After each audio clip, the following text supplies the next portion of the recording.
Si 12 de cada 100 niños de Colombia sufren desnutrición crónica, es decir, que se carcomen su masa cerebral para poder equilibrar la falta de nutrientes que la comida de su hogar no le entrega. ¿Qué íbamos a salir de la violencia? Me pregunto yo. Si 2.400.000 adultos mayores sin protección social se arrastran por los parques, por las plazas, tratando de sobrevivir vendiendo gafas, chance, boleticas, jugos, arepas, pidiendo limosna, tratados como armarios viejos en sus propias casas porque compiten por los escasos mendrugos de pan con sus hijos y con sus nietos. ¿Qué íbamos a salir de la violencia? Me pregunto yo. Si la gente literalmente en Colombia muere a la entrada de los hospitales por un modelo de salud que convirtió el derecho a la salud en mercancía, en ámbitos de mafia, de mercanchifles, de negocios. ¿Qué íbamos a salir de la violencia? Me pregunto yo. Si Colombia se convirtió en la sociedad más desigual de América, si su sociedad rural se convirtió el año pasado en la sociedad más desigual de toda la humanidad, si el índice de concentración de la riqueza fue el más alto de la historia de Colombia. No se podía salir de la violencia a partir exclusivamente de las armas. Se equivocaron, colapsaron. El proyecto político de la seguridad armada se convirtió en el proyecto político de la muerte. Nosotros proponemos otro camino.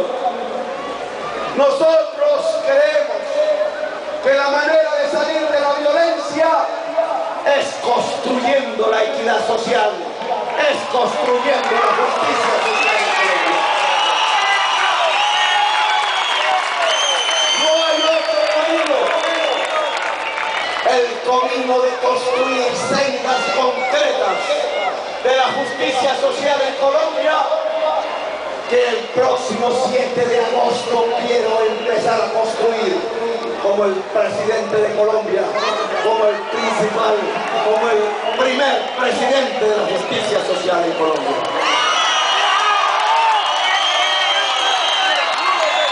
¿Cómo construir esa justicia social?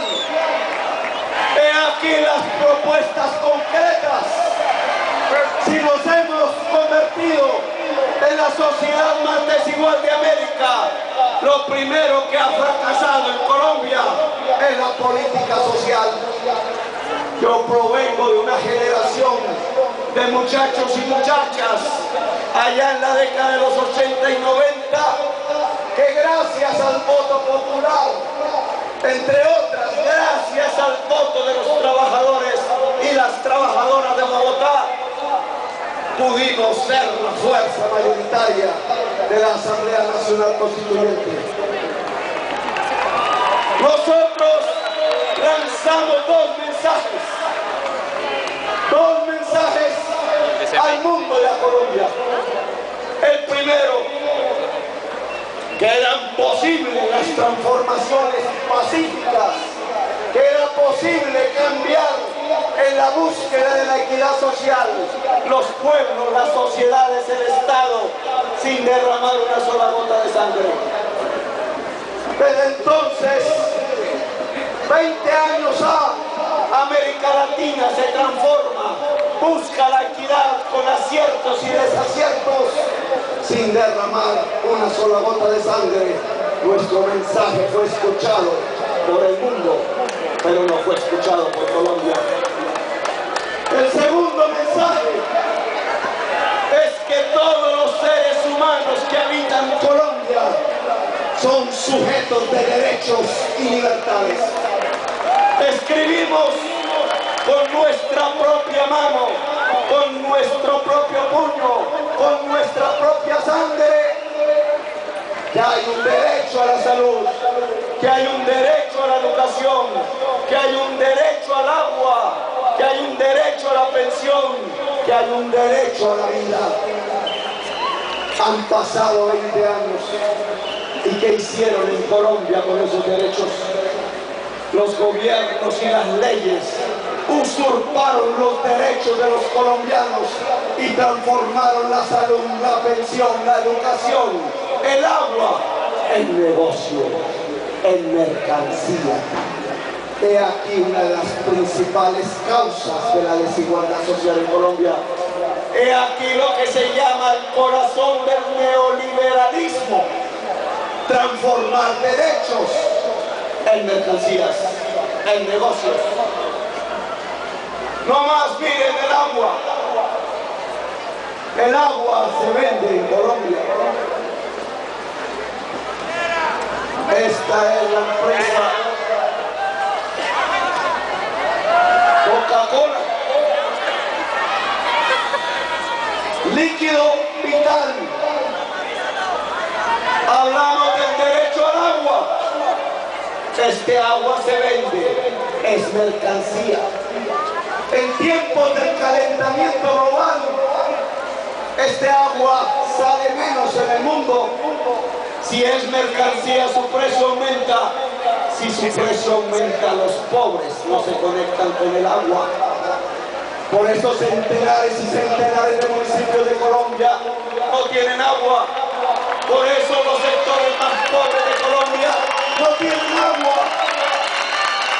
He aquí un ejemplo de cómo la vida, que es este agua, se transforma en mercancía, de cómo posibilita la desigualdad social. Nosotros en nuestro gobierno queremos cambiar la política social de Colombia y queremos restituir los derechos y las libertades. Y eso se hace en concreto volviendo esta mercancía derecho. El derecho al agua significa que las fuentes del agua no pueden ser privadas, que las fuentes donde sale el agua en Colombia tienen que ser bienes de uso público, es decir, inembargables, imprescriptibles, inenajenables. Que no vamos a permitir en mi gobierno que se privatice el agua en Colombia. Que no solamente para que esto sea un derecho hay que tener público la fuente del agua, sino que para que esto sea un derecho tiene que llegar el agua a todos los colombianos, tiene que ser la principal obra de infraestructura. Para que esto sea un derecho, el consumo mínimo vital de agua potable tiene que ser gratuito. En mi gobierno, los recibos del agua potable cada mes tendrán una frasecita que diga: consumo mínimo de vital de agua potable, 22 metros cúbicos por hogar, valor 0 pesos. Esta es la verdadera encuesta. Petro Presidente.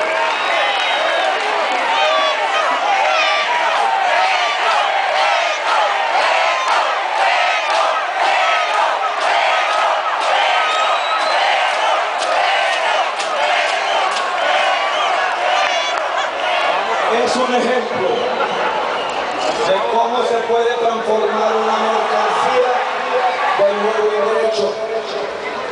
Decía la revista Dinero, eso es populismo, colapsa la economía. ¿Cómo se va a financiar un derecho gratuito? Y yo les decía, con la sobretarifa por derroche de agua, con las tasas contributivas por contaminación del agua. Pero si eso podemos hacerlo en el agua, podríamos hacerlo también en la pensión. ¿Cómo es el sistema pensional en Colombia? Un negocio. Por una parte, se guardan 80 millones de pesos en los fondos privados de pensiones. Enriquecen a los propietarios de los bancos. Por otra parte, 2.200.000 adultos mayores arrastrándose, literalmente muriendo prematuramente, sin ningún tipo de protección.